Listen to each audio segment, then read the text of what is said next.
من بعد ما دخلاتها لدارها وتهلات فيها، غادي تغدرها ودي ليها رجلها. وهاد الشي علاش صفاتها ليها وهي حاملة. خليوكم معانا باش تعرفوا قضية اليوم اشنو اللي طرا فيها. السلام عليكم ورحمة الله تعالى وبركاته. اللهم صل وسلم وبارك على سيدنا محمد. الله يشافي كل مريض. هذا هو الدعاء ديالي في هذا اليوم هذا. قضية اليوم غتاخدنا لنواحي مدينة الدار البيضاء، وبالضبط منطقة مديونة. سنة 2012. عائلة اللي كتكون من 6 ديال الأفراد، الأب والأم و4 ديال الوليدات. الأب كان سميتو حسن والأم كان سميتها نجاة. هاد الجوج مزوجين عن حب وهما في الأصل أولاد عم. الأب كان خدام شيفور ديال الرموك، كانوا كيعيشوا مزيان حتى شي حاجة ما خاصاهم، أمورهم غدا بخير وعلى خير. كل شي كيحكي على حسن ونجاة وعلاقة الحب اللي بيناتهم. حسن كان مهلف ولادو مزيان، ما عمرو خلاهم احتاجوا لشي حاجة، أي حاجة كيقدر عليها كيديرها. هو كيف قلت لكم كان شيفور ديال الرموك، خدام مع واحد الشركة ديال الترانزيت. المهم هاد الشركة كانت كل مرة كتصيفطو المدينة، كيمشي هنا كيمشي هنا كيمشي هنا، كيجلس تقريبا سيمانة 5 أيام 4 أيام 10 أيام، ولكن دائما كيطلع على وليداتو كيصيفط لهم فلوس اللي خاصاهم وكيتهلا فيهم. غدوز أيام وشهور وسنين، هذه هي الخدمة ديال حسن. المهم واحد المرة غيجي عند الزوجة ديالو وغادي يقول لها شوفي يا نجاة، انا راه الخدمة صيفطاتني باش نخدم في طنجة، في الميناء ديال طنجة، وراه تما غادي نكري لحقاش ما يمكنش ليا غنبقى غادي جاي، وراه غادي نولي نجي غير 2 مرات في الشهر. قلت لي الله يا ودي مرحبا. السيده كتيق في رجلها ثقه عمياء، وكيف كنقول لكم راه خداو بعضهم عن قصه حب اللي كانت كبيره. المهم نجاة بقات هي اللي مكلفه بوليداتها وهي اللي مكلفه باي حاجه في الدار، وحسن كيعرف غير يخدم ويصيفط الفلوس وكيجي مره في الشهر او 2 مرات في الشهر، ودائما كيهضر معاهم في التليفون. ومره كتمشي عنده نجاة، وفعلا لقاتو بانه كاري واحد المحل يعني في مدينة طنجة وخدام على راسو واموره بخير وعلى خير، ودائما بيناتهم التليفون، وهو قايم بالواجب وكيجي يزور وليداتو، حتى حاجه ما خاصهم ولله الحمد. تقريبا غادي يخدم مده ديال سنه في طنجة.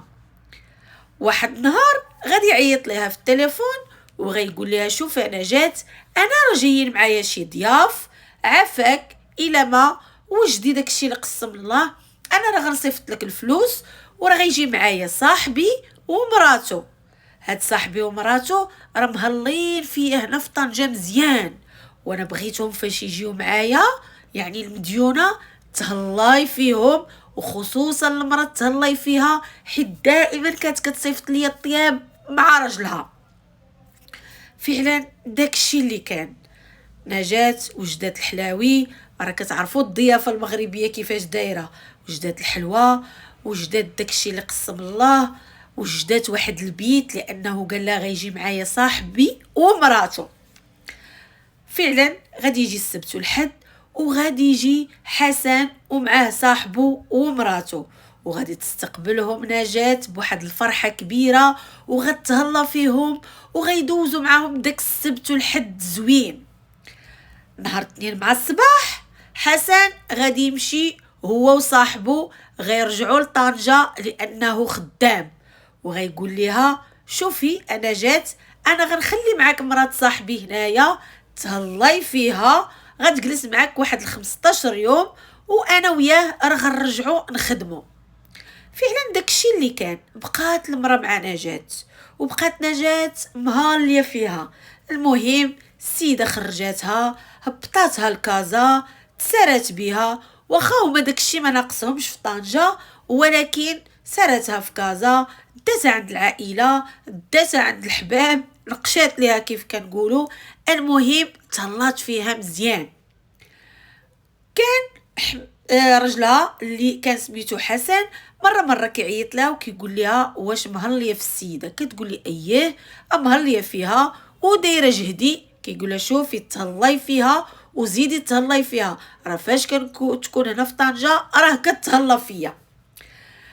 جلسات معها تقريبا واحد المده ديال 15 يوم. واحد النهار غادي يعيط على حسن وغيقول ليها شوفي عافاك الا ما شوفي ليها شي طبيب نسائي او لا طبيبه ديها عنده، راه السيده مجوجه مع صاحبي واحد المده ديال عامين ولكن ما جابش ليهم الله الولاد، ديها عند شي طبيب دوزي ليها باش تشوف اشنو كاين عندها. قالت لي صافي واخا كون هاني. قال لا انا غدا راه راجلها عطاني الفلوس، انا غدا غادي نصيفطهم ليك وانتي ديها عند شي طبيب. قالت لي صافي واخا. المهم داكشي اللي كان، نجاة الغد لي صيفط لها حسن شي فليسات، مشات خداتهم ودات السيده اللي هي ضيفه عندها من طنجة، داتها لعند طبيب نسائي في مدينه الدار البيضاء. المهم كشفات عليها وشافت شنو عندها. قال لها الطبيب بانها ما عندك حتى شي حاجه، وعطاها واحد تريتمون واحد المقويات ودي فيتامين باش السيده تقدر تحمل. فاش كانوا هابطين السيده كتهضر في التليفون، بقات كتهضر من اللي سالات قالت له ودي راه غير الزوج ديالي اتصل بيا باش يطمن عليا ويعرفني يعني فين وصلت. المهم بقات السيده جالسه مع نجاة واحد المده تقريبا ديال شهر، ونجاة كتقول لراجلها اودي السيده شتا ما مشاتش عند راجلها، يعني خصها صافي جلسات شهر بركه عليها تمشي عند راجلها. وقال لها مسكينه هي راه عجبها الحال تما، غير خليها جالسه معاكم. قالت لي راه ضروري خصها تمشي عند راجلها، والسيده غتبقى جالسه معنا هاد المده كامله؟ وفاش كتسولها هي كتقول لها زعما ما ديرهاش من قلت الصواب، ولكن واش راجلك كاين اللي طيب لي؟ قالت لها لا راه كاينه الوالده ديالو تما وراه هي اللي كطيب لي خواتاتو، وانا غنبقى جالسه معكم واحد شويه هنا حيت كنحس براسي ماشي مزيان. المهم السيده دوزات الكونترول ديال الطبيب وبقات جالسه معاها، وحسن مره كيعيط عليها وكيأكد عليها باش تزيد تهلا فيها. كتقول له ودي انا راه مهليه فيها ودايره اكثر من جهدي حيت انت قلتي لي بان راجلها وهي كيتهلاو فيك. بقات الامور غاده على هاد الطريقه هادي، يعني حتى شي حاجه ما جديده في الموضوع. جلسات تقريبا السيده مده ديال شهر ونص. هاد السيده هادي كانت في الليل ملي كتبغي تنعس كتنعس مع البنات، يعني والبنات كانوا باقين صغارات، وحده كانت تقريبا عندها 12 عام ووحده عندها تقريبا 9 سنوات. هاد السيده بالليل كتبقى شاده التليفون، اشنو كتقول نجاة في راسها؟ واخا كيقولوا ليها بناتها في الصباح راه كتبقى داويه، كتقول راه كتبقى هادره مع راجلها، السيده كتعاود ليه وهو كيعاود ليها، راه شحال ما شافها ماشي مشكل.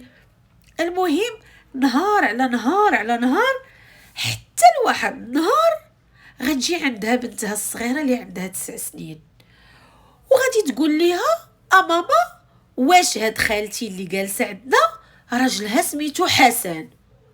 غتقول ليها لا بنتي ما سميتوش حسن، كان سميتو منير.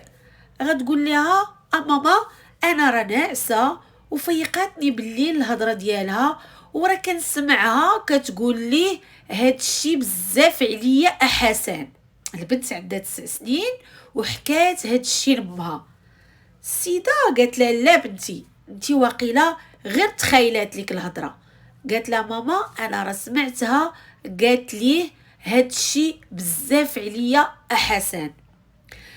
المهم نجاة ما جابت في هاد الشي هذا، ما جابت في هاد الشي، الحاجه الوحيده اللي تبدلات في السيده هو انها ولات مره كتخرج بوحدها في مديونه وكتمشي كتقول ليها راه راجلي صيفط ليا الفلوس، غنمشي نجيبهم ونجي.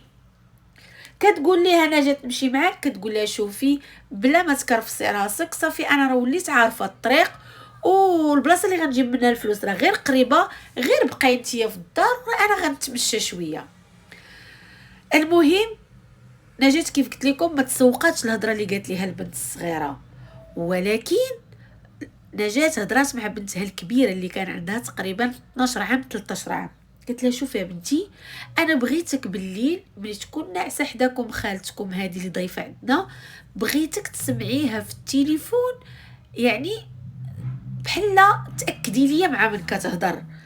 داكشي اللي دارت البنت بالليل، بقات كتصنت ليها تصنت عليها النهار الاول النهار الثاني النهار الثالث، حتى تاكدت البنت بان السيده كتهضر مع شي واحد سميتو حسن.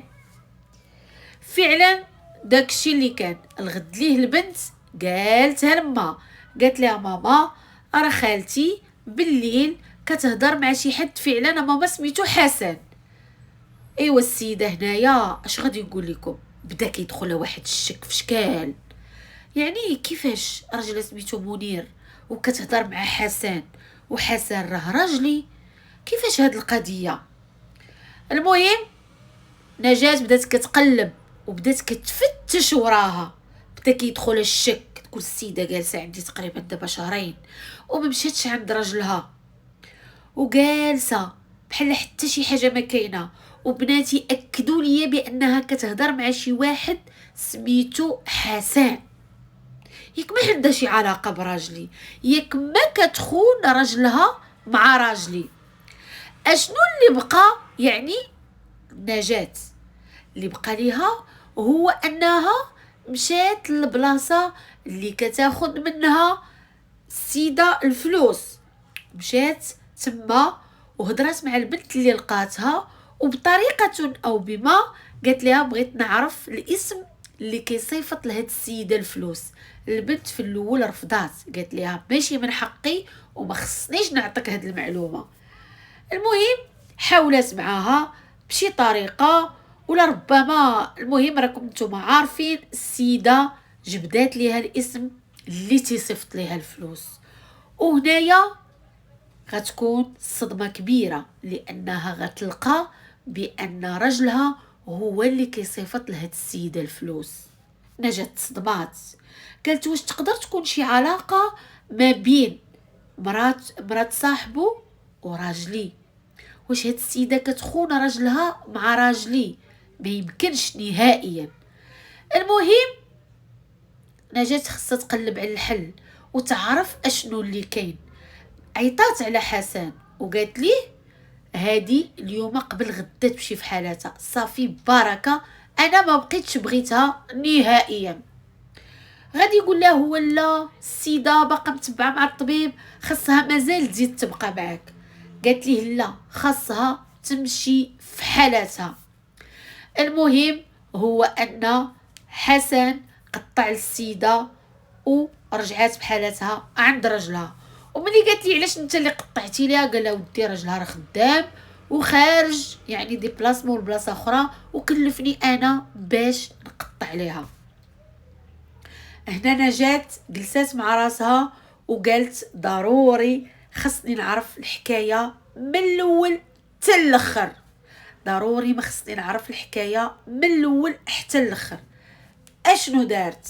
خلات حتى قطعت السيده ومشات في حالتها لطنجة، وركبات هي الغد ليه ومشات لان رجلها فايته ماشي عنده للدار وكتعرفها مزيان، وبقات بعيده على الدار. وبدات كتسول في داك الدرب، بدات كتقول لهم سولهم على ديك الدار شكون ساكن فيها.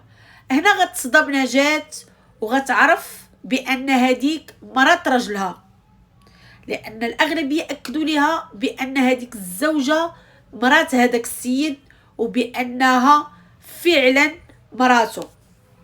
اشنو غادي دير؟ غادي ترجع في حالاتها وغدير بحال حتى شي حاجه ما كاينه، وغادي تحلف حتى تنتقم منها.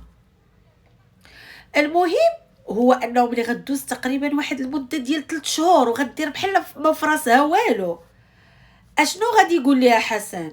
غادي يعيط لها واحد النهار وغيقول لها بان مرات صاحبو حامله، وهنايا غدير راسها بحال فرحانه وغتقول ليه شوف قطعوا ليها وجيبوها عندي نتهلا فيها، مسكينه هي حامله نتهلا فيها. حسن هنا غيفرح وغيقول الله مراتي غادي تهلا فيها، وغادي يقطع ليها وغادي يصيفطها بحالها عند مراتو. غادي تجي فعلا وغادي تجلس معاها واحد المده ديال 15 يوم. وهنايا نجاة تفكر ليها في واحد الحيله اللي ما عمرها غادي تخطر على شي حد، وغادي تقول ليها شوفي نتيا راكي دابا يعني كتوحمي وفي واحد الظروف صعيبه، ودابا انا بغيت نديك معايا عند الوالدين ديالي اللي كيسكنوا في الباديه، وغديك معايا في هاد العطله باش تفوجي شويه على راسك. نجاة حافظه المنطقه ديال الباديه اللي كيسكنوا فيها والديها. غادي يحطهم الطاكسي وغتكون معاها بيان سور بنتها الصغيره. غيبقاو غاديين في البيست حتى غادي توصلها لواحد البير اللي كان مهجور وتا واحد ما كيمشي ليه، ما فيش اصلا الماء. وهنا غادي ترميها وغتخليها تما جثه هامده، وغادي ترجع في حالاتها لدارها هي وبنتها الصغيره، وغتحلف على بنتها باش ما تقول حتى شي حاجه. الزوج بطبيعه الحال غيبدا يقلب على المره الثانيه، اللي غيبدا يعيط على مراته غتقول لي ودي انا ما عرفتش فين مشات، خرجات ما رجعات. ولكن الروح عزيزه عند الله، لان حسن غادي يجي لكازا باش غادي يبدا يقلب على مراته الثانيه فين كاينه، وغادي يتخاصم مع نجاة واحد الخصومه كبيره، وغيقول ليها قولي فين ديتي السيده وشنو درتي ليها. غتقول ليه وانا مالي وشنو علاقتي بالامر؟ غيقول ليها انت هي اللي درتي فيها شي حاجه، وهذيك راه مراتي وحامله بولدي. وهنايا نجاة غادي تصدم وغتبدا تغوت عليه، وغيقول لها الا ما قلتيش ليا فين درتيها ولا اشنو درتي بها غادي نبلغ الشرطه.